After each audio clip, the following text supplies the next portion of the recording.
Hey guys, tonight we step softly into a palace where silence weighs more than stone. Lanterns glow faintly, their halos stretching into long ribbons across polished tiles. The carved beams above bend, as if they're leaning in, curious about what we're about to uncover. And yes, if you think you'll survive the silence of these halls, you might want to reconsider. Silence here is never empty. It has a heartbeat. Do you dare find out what it's hiding?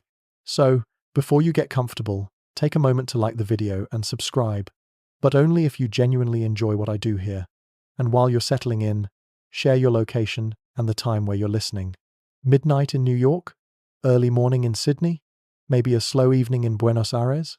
Together, we make a constellation of small lanterns across the world. Now, dim the lights, maybe turn on a fan for that soft background hum, and let's ease into tonight's journey together. The palace was more than walls and courtyards. It was a living script written in gestures. Generals had armies, but inside here, power rested on smaller things. Who lifted a cup first? Who sat a step closer? Who delayed a greeting by a heartbeat?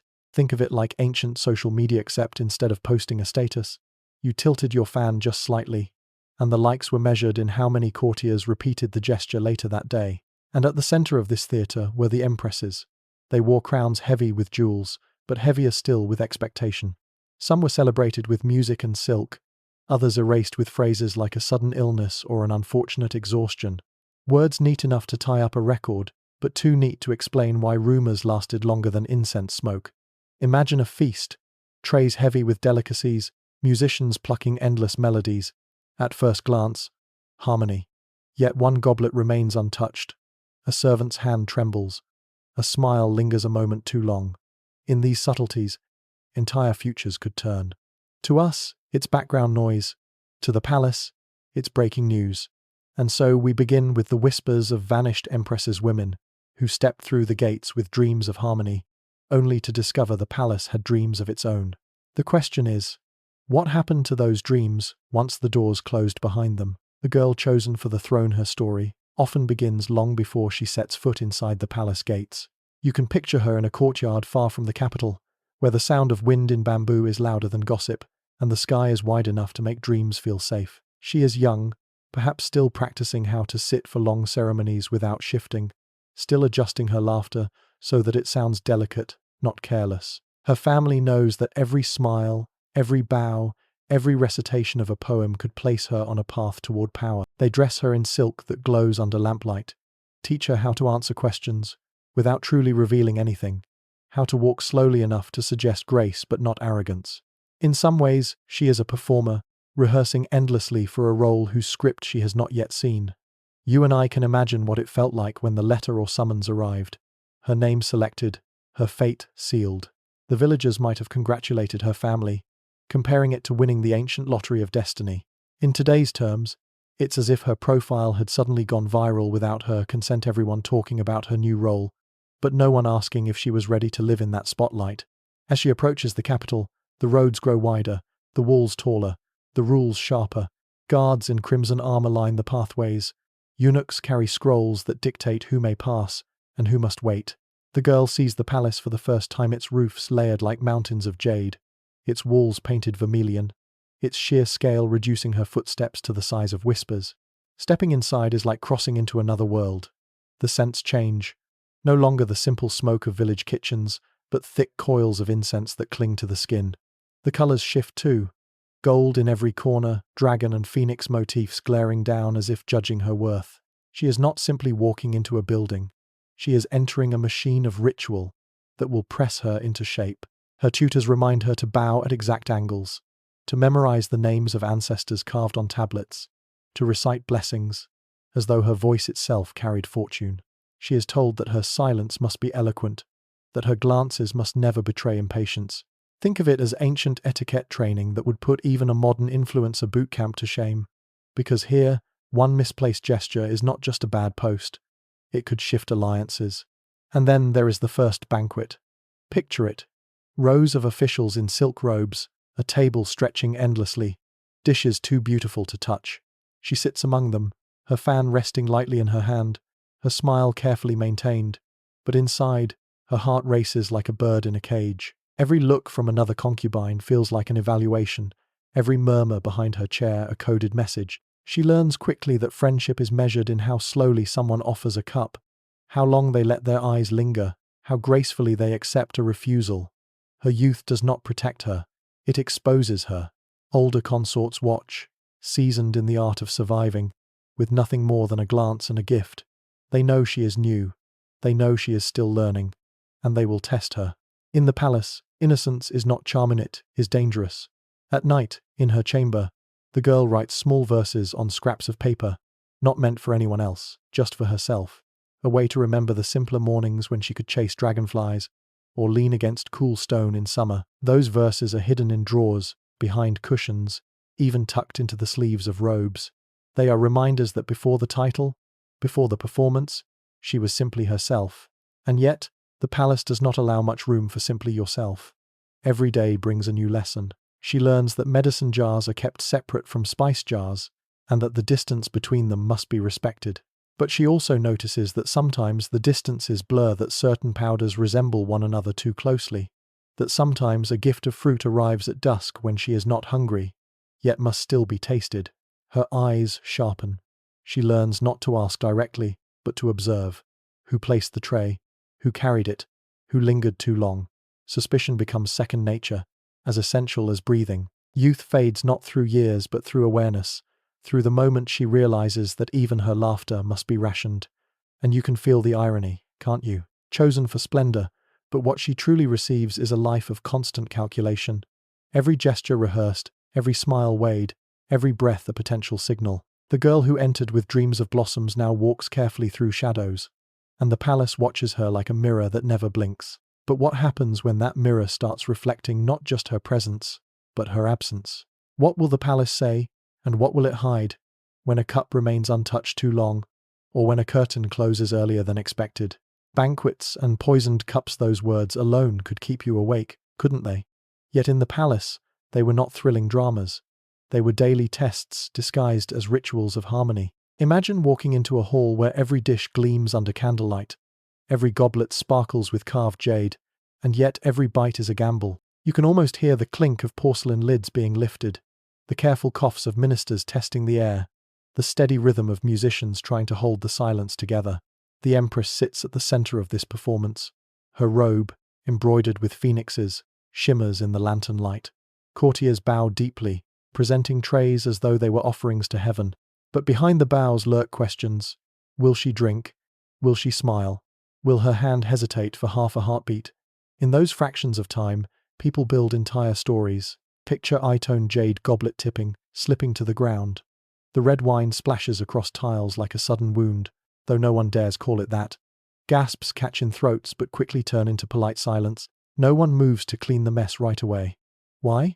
Because they are all waiting to see what the Empress does. Does she laugh it off? A graceful nod to fate?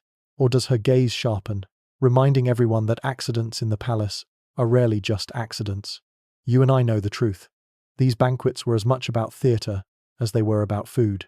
The dishes were beautiful, yes, but they were also weapons in disguise. A soup too fragrant could raise suspicion. A fruit too perfectly timed could taste of calculation.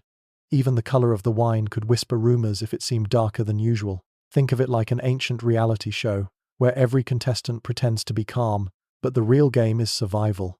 Instead of hidden cameras, you had hundreds of watchful eyes. Instead of elimination rounds, you had sudden illnesses that scribes politely recorded as seasonal. And instead of dramatic music, you had zithers and flutes repeating the same phrase, as though begging the evening to pass without incident. The Empress herself became an expert in reading this language. She learned to set her cup down slowly enough to suggest thoughtfulness, but not so slowly as to imply doubt. She tasted just enough of each dish to show trust, but never finished anything that might betray overconfidence. Her role was not just to eat, but to teach everyone else how to interpret her eating. It was a choreography of caution, but imagine the tension pressing on her shoulders. A slip of the hand could mean suspicion, a glance at the wrong servant could condemn someone. When she raised a cup, she was not drinking wine, she was drinking risk, and everyone in the room tasted it with her. Sometimes, though, even the most careful choreography faltered. A rival might send a delicacy at dusk, accompanied by compliments too sweet. An unfamiliar maid might serve soup, her eyes lowered a second too long. And in those moments, the Empress's heartbeat was a louder sound than the entire orchestra. To accept was dangerous. To refuse was also dangerous. There was no safe choice, only the illusion of one. And you wonder how many of those illnesses recorded in chronicles began at tables like these. How many disappearances were preceded by a feast where the wrong dish was offered, or the wrong goblet tipped. History avoids the details, smoothing them into phrases like unfortunate passing. But the silence of the scribes is louder than any confession. Close your eyes and imagine it. A hall drenched in gold, laughter echoing like porcelain, yet every smile tightened by fear. You're seated there, the lanterns glowing too warmly, the wine shimmering too red. Would you dare take a sip? Or would you let the cup linger in your hand, knowing that even hesitation could become tomorrow's rumor? That is the peril of these feasts. They fed the empire, not with food, but with stories. Stories of who drank, who declined, who vanished before dawn. And behind those stories lay the quiet footsteps leading back to the Empress's chamber, where shadows grew longer, and the palace whispered of endings no one wanted to write down. But if feasts revealed danger, the harem magnified it. Smiles turned into masks, gifts into weapons, friendships into fences. And for the Empress, surviving banquets was only the beginning of surviving the theatre of women who shared her world. The harem's theatre of masks sounded like a place of music, jewels, and laughter. But for the women who lived inside, it was closer to a stage where every glance, every word, every silence was part of the script. Imagine walking into a garden where hundreds of flowers bloom, yet each one leans toward the sun not for beauty, but for survival. That was the harem. Dazzling, fragrant, but edged with quiet danger. The Empress presided as its center, her phoenix crown glittering, her robes trailing like a river of silk. On the surface, harmony reigned. Concubines strolled in pairs, sharing poems, exchanging small gifts of fans or hairpins. Musicians played softly in the background, the air perfumed with incense and blossoms. If you didn't look closer, you'd think it was simply an elegant salon. But the palace loved illusions. Under the masks, rivalries simmered hotter than any brazier. Think of it like a high school cafeteria, but with stakes 1,000 times higher. Who sits next to whom? Who shares food? Who laughs just a beat too late? All these gestures meant something.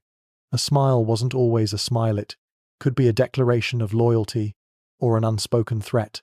And everyone, from the newest maid to the emperor himself, read these cues like a language. The Empress herself had to perfect this silent vocabulary. If she favored one concubine too much, others bristled.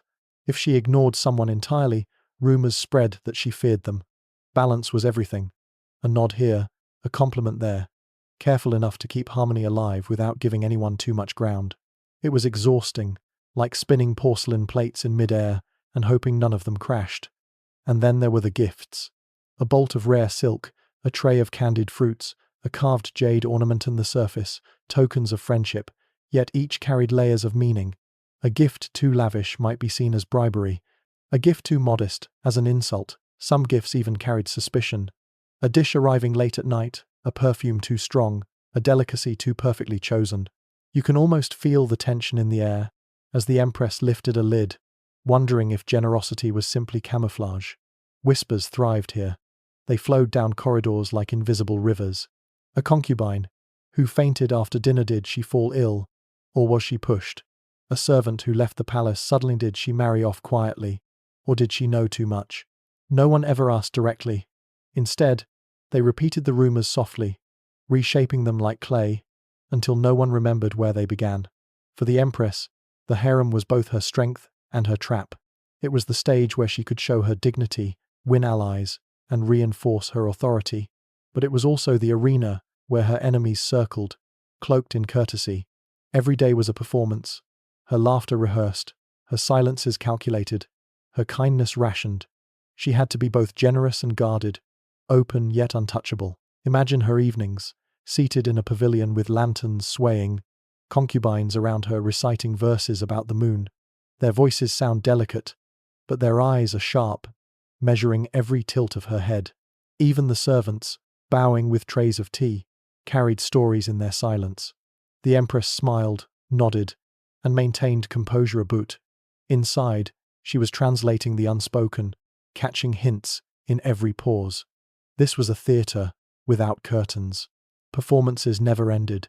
They simply shifted from gardens to corridors to banquet halls. And unlike a play, the stakes weren't applause, they were survival. To misread the performance was to risk everything. You might be wondering, how did she endure it? The answer lies in resilience sharpened by necessity. The Empress learned to embrace stillness, to let rivals exhaust themselves with schemes, to answer barbed gifts with grace. So smooth it left no room for accusation. But still, even the strongest masks slip at times, and when they did, the palace remembered. A single crack in composure could echo for weeks.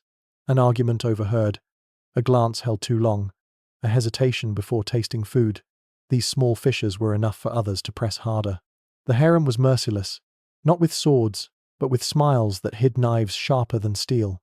It's unsettling, isn't it, that a world so beautiful could be so perilous, that a garden of blossoms could mask a battlefield, and yet, this was the daily life of the Empress, queen of masks, prisoner of performances. But if the harem was a stage, the court itself was the audience and the Empress's health. Her presence, even her silences, became scripts for ministers to read. What would happen when politics began interpreting her every breath? Politics written in shadows. When you step out of the perfumed gardens of the harem, you enter corridors lined not with blossoms, but with scrolls. The air is different here. Incense still lingers, but it mixes with the dust of bamboo slips and silk memorials, the lifeblood of the empire's bureaucracy. Ministers murmur in tones polished by ritual, eunuchs scurry like living footnotes, and behind every line of policy is a shadow cast by someone unseen. For the Empress, these shadows could be as heavy as chains. Her health, her presence, her very gestures were treated like indicators of the empire's destiny. Miss a ceremony, and whispers raced through the court before the ink on the next edict was dry. Attend a ritual with a faint pallor, and it was read as an omen of disorder. In a palace where generals planned campaigns and ministers debated taxes, the color of her cheeks could tilt the balance. Imagine it, a council chamber, where scrolls are unfurled, filled with neat columns of characters. To us, they'd look like lines on a spreadsheet. To the ministers, they were weapons, each word a potential lever to move the emperor's mind. And threaded between those words was the Empress herself, invoked in phrases like "for the harmony of the inner court" or "in respect of the sacred household." She was a living clause, cited without consent. Sometimes her silence spoke louder than anything. If she failed to comment on a gift, the giver might panic. If she praised one province's tribute too warmly, another governor might sense favoritism.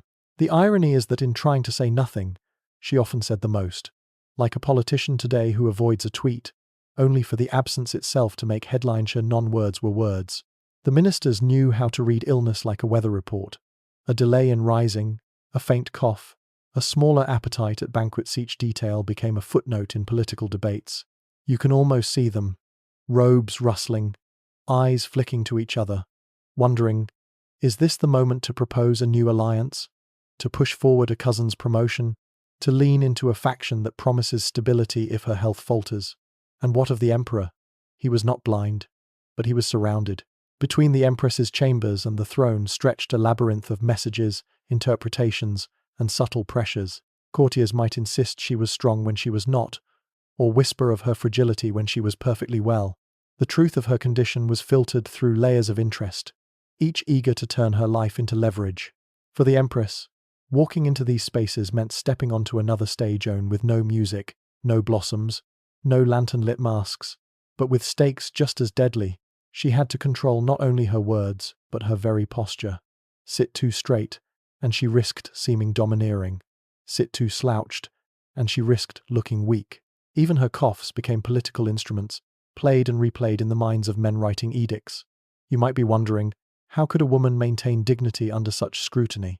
The answer lies in her mastery of ritual. Ritual was both her shield and her script. By performing rites flawless, lighting incense at the correct moment, pouring libations with steady hand, she wrapped herself in the armor of tradition.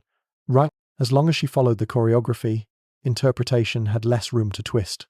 But of course, there was always room. Shadows always find cracks to stretch across. And here is the haunting question. How many decisions that shaped dynasties were really born from these misread signals? Did armies march because a minister thought her silence meant support? Did alliances crumble because she looked pale under lantern light? We'll never know. History records the edicts, not the glances. Yet as you walk with me deeper into this world, feel the weight pressing on her. Every breath became text, every gesture an annotation. She was no longer a woman alone.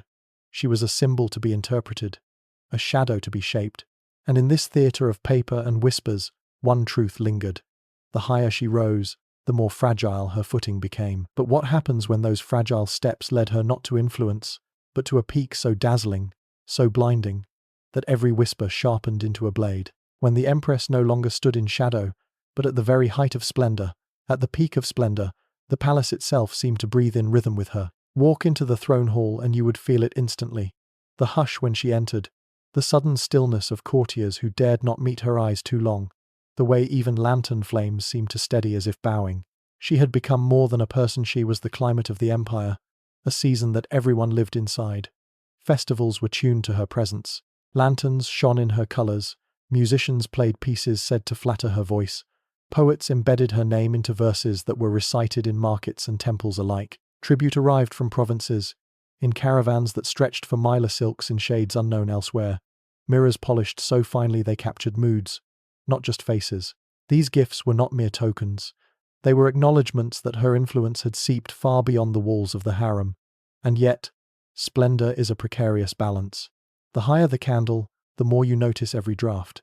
If she smiled too warmly at one minister, another cooled. If she extended mercy to a rival, whispers spread that she was weakening. If she scolded too sharply, others muttered of tyranny. In this rarefied air, every decision was magnified until it could either stabilize or shatter the delicate harmony. Think of it as standing at the top of a mountain, with an incredible view, but also realizing there is no rail, no barrier, only the vast drop beneath. Everyone looks up at you, admires the position, envies the scenery. But you are the one who feels the wind most sharply, the one who knows that one wrong step could mean a fall no one will forget. The Empress had mastered ritual, learned silence, perfected the art of balancing gifts and glances. At this summit, she needed new skills, the ability to project serenity while hiding exhaustion, to remain generous without seeming indulgent, to shape her image as both untouchable and humane. A paradox, but one she embodied daily. And still, loneliness slipped in like water under doors. Surrounded by attendants, bathed in light, she could not confide in anyone. Every word might travel, every gesture might be repeated, twisted. Even the emperor, her partner in theory, was also a figure whose gaze measured as much as it embraced. In the deep of night, with only a fading candle for company, she may have wondered whether she was truly seen or only watched. The harem mirrored this duality. Concubines bowed lower, their laughter softer, their gifts more carefully chosen. But beneath, calculation never slept. Some sought to flatter her in hopes of protection. Others smiled with sharpened patience, waiting for the day the phoenix crown would weigh too heavily. The Empress, radiant as she was, knew the petals around her were edged in thorns. Yet she shone.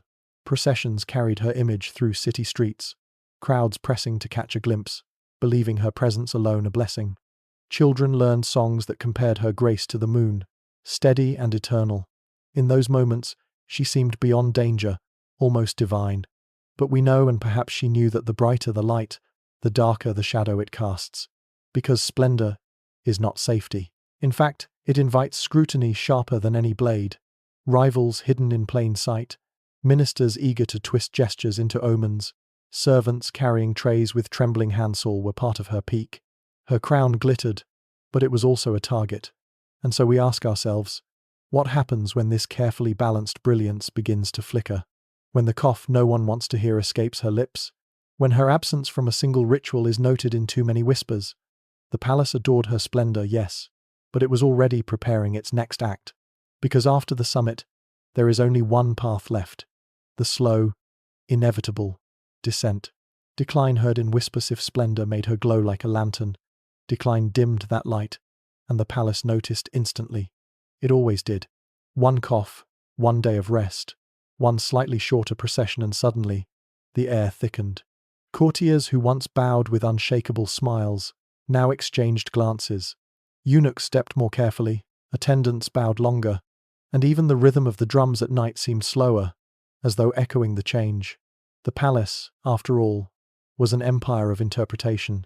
Ministers treated her health as if it were an oracle. If she skipped a banquet, it wasn't simply fatigue, it was a sign.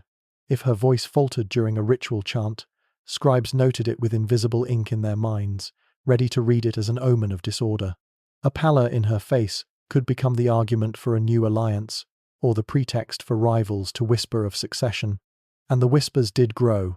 Not loud, never loud. Rumors in the palace travelled like smoke, curling around corners, slipping under doors. A concubine mentions that the Empress has lost her appetite. A maid repeats that she heard soft coughing in the night. By morning, these tiny details bloom into stories. She is gravely ill. She is being poisoned. She is fading by design. Outside the palace walls, the people created their own verses. Ballads sung in the markets painted her as a tragic figure, undone by jealousy. In temples, incense smoke carried prayers for her recovery, mixed with superstitions about imperial fate. Children learned rhymes that hinted at an empress who vanished through hidden doors or slipped away into moonlight. These weren't just fancies, they were the way ordinary people explained the silence of official records. Inside, courtiers adjusted their steps. Some distanced themselves discreetly, unwilling to be tied to her potential fall. Others leaned closer, hoping to squeeze a final blessing or seal of favor before the end. Allies became tentative, rivals became bold, and in this fragile season, the Empress's every movement carried exaggerated weight. Sitting upright for too long proved she was still strong. Missing one ritual confirmed all suspicions. Imagine her chamber during this time. Curtains drawn, bronze brazier glowing faintly, attendants hovering but afraid to speak. She sips a bowl of medicine, its steam rising like a veil between her and the world. Her eyes, once bright with command, now heavy with the awareness that every swallow, every breath, is being interpreted far beyond these walls. Even the emperor perhaps caring, perhaps calculating, watches with a gaze she cannot fully trust. Decline did not arrive as thunder. It crept like mist. And mist is hard to grasp. Was she truly ill, or merely exhausted by the performance of power? Was there poison in her cup, or only fear in her mind? History shrugs, offering us phrases like seasonal sickness or unfortunate exhaustion, as though centuries of silence could be tidied away in a footnote. But you and I hear the echoes differently. We sense the loneliness of a woman who once commanded festivals, now uncertain of who would rejoice at her recovery, and who might secretly pray for her absence. We hear the faint cough amplified by marble walls into something larger than life. We watch as attendants light extra lanterns, not for brightness, but to comfort themselves against the encroaching shadow. And then one night, the hush grows heavier. No music drifts from the gardens, no laughter from concubines. A tray is delivered late, but no one dares taste it. A curtain remains drawn, even as dawn rises. The palace holds its breath. By the time the drums sound, they beat slower, deeper, mourning a truth that no one will write directly. The chronicles will record it politely. The Empress passed after sudden illness, but the whispers will never end. Did she fall to poison, to neglect, to politics? Or did she simply slip into silence, the way mist vanishes at sunrise? And so decline ends, not with clarity, but with mystery. And in mystery, legacy begins. Legacy in smoke and ink. When an empress vanishes, the palace does not mourn as others do. It edits. The first drafts of her legacy are written not in tears, but in scrolls and ceremonies. Officials bow before ancestral tablets, scribes dip brushes into ink, and with a few neat phrases, they transform a life of fear, splendor, whispers, and decline into a tidy line. She was devoted. She passed peacefully. The messier truths, of course, are folded away, but silence is never perfect. You and I can still hear the seams splitting. In the villages, storytellers spin other endings. One tale says she was poisoned at a banquet, betrayed by a rival's smile. Another says she disappeared into a hidden passage, living the rest of her days as a nameless monk. Children sing rhymes about an empress who became the moon, watching silently as the empire shifted without her. In these stories, the palace's version competes with the people's imagination and often loses. Inside the palace, her absence rearranges everything. Chambers are reassigned. A portrait draped in white silk is moved to a quieter hall. New favorites rise in the harem, careful to learn from her mistakes, eager not to repeat her fate. Ministers cite her memory in arguments that have little to do with her, bending her name into a tool Her legacy becomes a chess piece, shifted back and forth until no one remembers the real woman who once sat at the board. And yet, fragments resist erasure. A jade hairpin left in a drawer, a robe that should have been burned, but instead was folded into a chest, a physician's record with one page missing. These quiet survivors whisper of an unfinished story, daring future generations to wonder what really happened. History likes certainty, but it has always been terrible at hiding its gaps. Think of it as the empire's way of leaving breadcrumbs. Official chronicles offer the polished, dignified version. Rumors preserve the dangerous, scandalous one. Artifacts hide in between, hinting at something stranger still. Was she truly gone? Or did she remain in the palace's DNA, shaping every woman who came after? Every new empress had to live with the shadow of those who passed peacefully, even if no one believed it. For the people, she became a symbol. In festivals, her name was whispered into lantern smoke. In temples, women prayed to her spirit for protection against jealous rivals. In markets, her story was sung to warn daughters that beauty and power walk hand in hand with peril. In this way, she lived on not as a single truth, but as a constellation of truths, each glowing faintly, each refusing to vanish. And that, perhaps, is her most lasting gift. Not certainty, but curiosity. Not closure, but questions. She teaches us that even the most carefully written chronicles are only drafts, and that silence often speaks louder than proclamations. When we remember her, we don't recite dates, we lean closer, listening for the rustle of silk, the faint clink of a goblet, the sigh of a curtain closing too soon. Her legacy is this: a reminder that power is fragile, memory is flexible, and stories, especially bedtime stories like this, wonder how we stitch together the fragments left behind. She may be gone, but she is not forgotten. She lingers in every rumor, every whispered suspicion, every lantern that flickers when the night is too still. And as we leave these palace halls behind, the smoke thins, the ink dries, and yet the questions remain.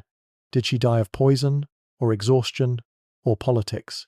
Or is she still here, watching through the cracks, reminding us that history is always less certain than it claims? We've walked together through silence and whispers, through banquet halls bright with lanterns and corridors heavy with smoke. We've seen how a girl could step into the palace carrying her family's hopes, only to find herself wearing a crown heavier than stone. We followed her into the theatre of smiles, into banquets where cups trembled, into rituals where her very breath became a line of text for ministers to interpret. We stood with her at the summit of splendor, where she seemed untouchable, and then we lingered as her light dimmed, hearing decline in the faint coughs the palace chose not to record. Now, as we close this journey, let's let the noise fall away. Picture again the lanterns from our open their small circles of gold hovering in the dark. They are still here, patient, reminding us that even in endings, some light remains. The palace is far behind us now. The silk curtains and vermilion walls fade into memory. All that is left is the hush, gentle and steady, the kind of quiet that doesn't demand answers but invites rest. So, breathe with me. In, slow and calm. Out, even slower. Let the stories settle, like dust on lacquer, like ink on paper. They'll wait for you. History is never in a hurry. And if tonight you find yourself drifting into sleep, may the whispers of vanished empresses keep you company only as gentle dreams, not as burdens. Because when you think of power, you might imagine fear or perhaps silence. And silence, in its softest form, is what carries us now.